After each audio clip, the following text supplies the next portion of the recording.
Selamat malam Pak Cliff. Di sini saya Gregorius dengan NIM 01060423 Di sini saya akan menjelaskan eh, SEM dengan mode mediasi.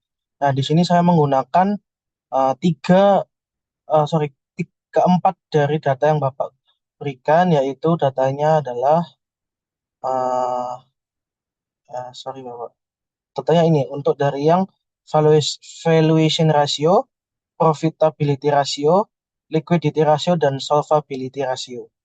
Nah, untuk itu saya menggunakan Smart PLS. Nah, untuk mediasinya sendiri, Y-nya itu untuk Y-nya itu untuk valuation ratio, terus untuk probability itu X1, liquidity ratio-nya X2, dan solvability-nya itu sebagai mediasinya. Oke. Untuk X1-nya itu pakai liquidity, X2-nya pakai eh X, X2-nya itu pakai solvability, terus untuk M-nya itu pakai profitability, dan Y-nya kita pakai valuation ratio. Nah, ini bisa dilihat dari data-datanya. Setelah itu, yang pertama kita menggunakan eh, Smart PLS. Nah, yang pertama harus kita lakukan adalah kita harus melakukan uji outer model. Nah, pada tahap pertama, uji outer model ini dilakukan untuk memastikan bahwa indikator yang digunakan benar-benar mampu mengukur konstruk atau variabel laten dalam penelitian. Nah, outer model sendiri itu berfungsi untuk menguji validitas, reliabilitas, dan kualitas indikator. Nah, caranya adalah kita masuk ke calculate, terus kita ke PLSM algorithm. Oke, terus kita langsung start calculate. Nah, setelah itu kita akan melakukan yang namanya uji outer model. Oke, oke. Lalu kita masuk ke outer loading, di mana ini loading faktornya di sini uh, outer model. Kita masuk ke final search-nya di bagian outer loading. Nah, di sini kita melihat bahwa yang digunakan itu adalah minimum 0,50. Jadi 0,5. Jadi kalau misalkan dia di bawah 0,5 itu kita harus hapus. Nah, kalau misalkan dia itu di atas 0,7, dia itu indikator sangat baik dan masih bisa digunakan. Jadi istilahnya kita ini bisa menghapus yang X15 karena dia hasilnya minus. Dia hasilnya minus, jadi kita bisa hapus karena dia di bawah 0,5. Nah, kita lanjutkan. Tadi kan kita bisa melihat bahwa untuk yang kita hapus adalah X15. Nah, X15 itu tadi kan ada di X1. Nah, ini bisa kita hapus. Kita delete yang X15. Oke. Setelah itu, kita jalankan lagi calculate ke PLS algorithm. Kita kembali lagi ke bagian yang outer loading. Nah, kita lihat bahwa di sini sudah tidak ada. Oh, ternyata masih ada di 0,492 di X9-nya. X9 ini di variabel mediasinya. Kita juga bisa kembali lagi ke kita cek di variabel mediasinya. X9 ini dia masih di bawah 0,5. Nah, itu bisa kita hapus. Terus kita calculate lagi ke PS algorithm. Setelah calculate, kita cek lagi di outer loading. Ini bisa kita lihat ternyata di sini sudah tidak ada. Kita cek satu-satu ya. X8, S7 sudah. Ini masih bisa dipakai karena dia masih di atas 0,5. Terus, oh ini di X11 di bagian M juga dia masih di bawah 0,5, harus kita hapus. Ini tadi yang di X11 bisa kita hapus. Oke, kita calculate lagi ke PS algorithm, start calculation. Kita lihat lagi di outer loading. Ternyata untuk X13 masih di bawah 0,5. Kita hapus lagi X13-nya. Kita cari X13. Kita hapus. Kita calculate lagi di Bayes algorithm. Start calculation. Outer loading. Oh, ternyata di X14-nya ini bisa kita hapus. Karena dia masih di bawah 0,5. Kita hapus yang X14. Oke, calculate lagi Bayes algorithm. Start calculation. Outer loading. Oke, sekarang ini semua sudah di atas 0,5 dan di atas 0,7. Lalu kita sekarang lanjut untuk melihat eh, if AFE, AFE-nya. Oke, setelah dari outer loading tadi, kita pindah ke if dengan kita pindah ke quality criteria, kita masuk ke construct reliability dan validity. Nah, di sini langsung terlihat tiga ya. Ada if, composite reliability, sama crown batch alpha-nya. Nah, untuk F-nya sendiri, dia itu harus di atas 0,5. Yang artinya adalah konstruk itu dapat menjelaskan indikatornya. Nilai tersebut menunjukkan bahwa konstruk mampu menjelaskan lebih dari 50% varian indikatornya. Nah, kalau ini dia 67%, ini 78%, dan ini 76%. Nah, untuk composite reliability atau ROC-nya itu harus di atas 0,7. Di sini kita lihat bahwa ini sudah di atas 0,7 semua. Nah, nilai tersebut itu menunjukkan bahwa indikator memiliki konsistensi yang cukup kuat dalam mengukur konstruk yang sama. Lalu kita lihat convex alpanya.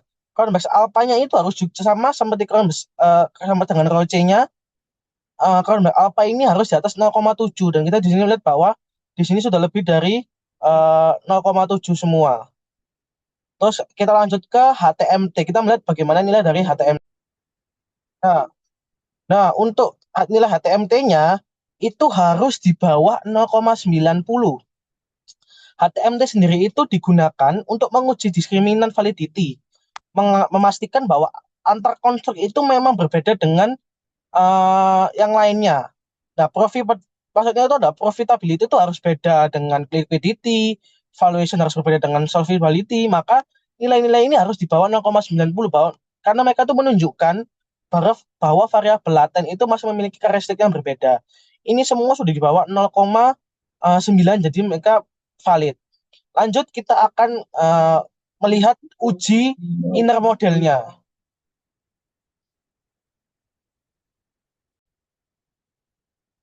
Untuk masukkan ke inner model kita harus balik dulu, lalu kita calculate lagi, kita masuk ke bootstrapping. Nah, di bootstrapping ini kita membuat untuk uh, subsampelnya itu minimal 5.000. Nah, karena kenapa kita menggunakan 5.000? Karena itu adalah rekomendasi umum yang digunakan dalam Smart PLS dan banyak digunakan di penelitian-penelitian jurnal. Kita juga menggunakan two-tailed karena kita akan melihat pengaruh itu positif atau negatif. Dan itu harus dilakukan uji dua arah. Untuk signifikan levelnya, kita menggunakan kesalahan 5%. Jadi 0,05. Oke, ini langsung kita start calculate aja. Kita tunggu datanya. Oke, setelah itu kita akan lanjut. Nah, dari uji inner model tadi yang sudah kita pakai bootstrapping, kita langsung masuk ke uji hipotesis, di mana kita melihat untuk pet koefisiennya. Nah, untuk pet koefisiennya ini kita akan mendapatkan T statik, terus kita akan mendapatkan P value-nya. Nah, untuk T statiknya sendiri, dia itu harus di atas 1,96. Itu minimum di atas 1,96. Nah, ini uh, dia itu tidak ada status kalau 1,96 tapi masih bisa digunakan. Terus untuk P value dia itu harus di bawah 0 kok di bawah 0,5. Nah, ini berarti ada tingkat kesalahan 9,8% dan ini ada tingkat kesalahan itu sebesar 51% dan ini variabel X2 ke Y itu ada tingkat kesalahan sebesar 88%. Nah, setelah itu kita akan lanjut ke R square-nya. Oke, di R square ini, sebentar, di R square. Nah, karena kita sudah mengecek bagaimana PET koefisiennya, kita lanjut mengecek R square, F square, dan Q square-nya.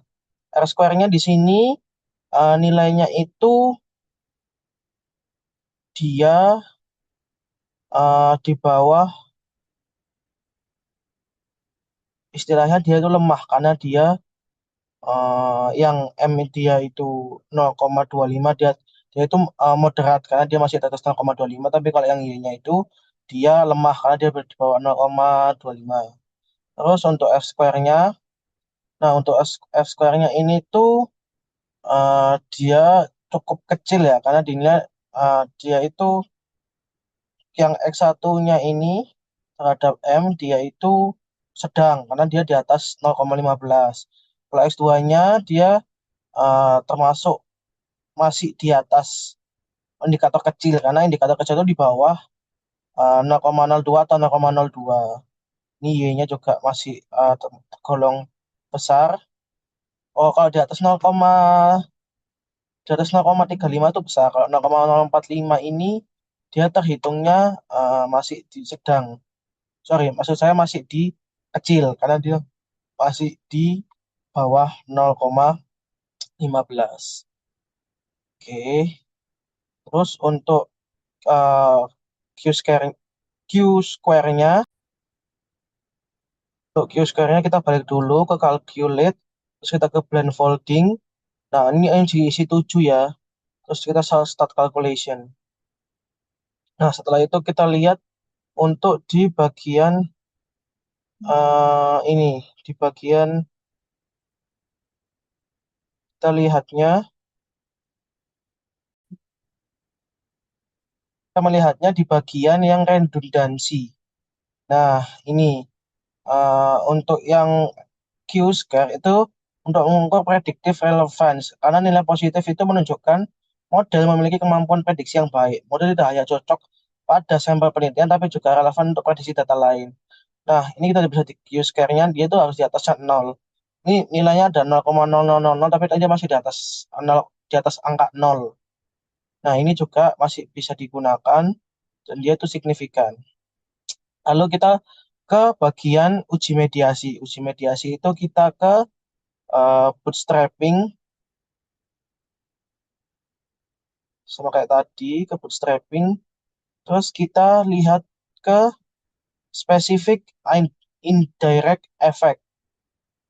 Nah, kita lihat di bagian eh, liquid profit itu apakah profitabilitas itu mampu untuk menjadi perantara hubungan antara liquidity dan valuation serta hubungan solvability. Nah, P-value-nya itu harus di bawah 0,05.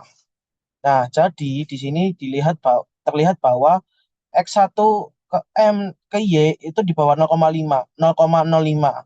Nah, ini makanya mediasinya ini signifikan.